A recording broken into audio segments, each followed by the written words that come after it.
também, como parte desse único Deus. Na verdade, não é nada disso que Yeshua falou. Pelo contrário, até porque Shaul Rachali, aos Coríntios, falando aos Coríntios, primeira carta aos Coríntios, capítulo 8, verso 6, diz o seguinte: todavia para nós há um só Deus. Quem?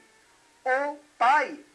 Para nós há um só Deus, o Pai, de quem é tudo e para quem nós vivemos. Aí ele fala, e um só Senhor, Yeshua HaMashiach, Jesus Cristo, pelo qual são todas as coisas e nós por ele. Ou seja, há um só Deus, o Pai.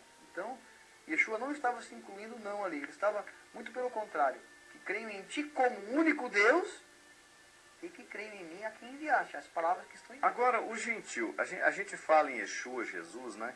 A gente sabe, por exemplo, que Yeshua veio, inclusive, para salvar os gentios. Claro. Mas a palavra nos revela que ele veio principalmente para o seu povo, né? Sim. Para e por causa do seu povo. Agora, o que deve ser pregado para os gentios? Porque se diz aqui no Brasil que tem que ser anunciado Jesus para o pecador, não é?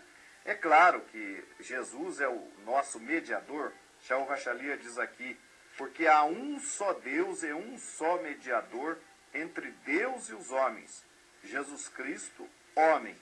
Há um só Deus e um só mediador. E Yeshua é mediador, não é? Que tipo de pregação, de conversão deve o gentil, a quem o gentil deve se converter? A Jesus ou ao Deus e Pai de Jesus, o Deus de Israel, o verdadeiro Deus? A pessoa deve se converter a Deus. O gentil deve Porque se converter a Deus. ele está abandonando os seus deuses. Exato.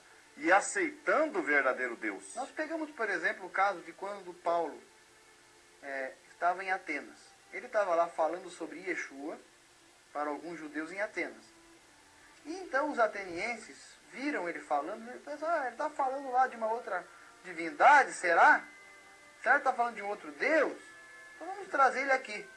Trouxeram, então, Paulo ao Areópago, então Paulo começou a discursar. E ele então disse, passando eu pela região de vocês,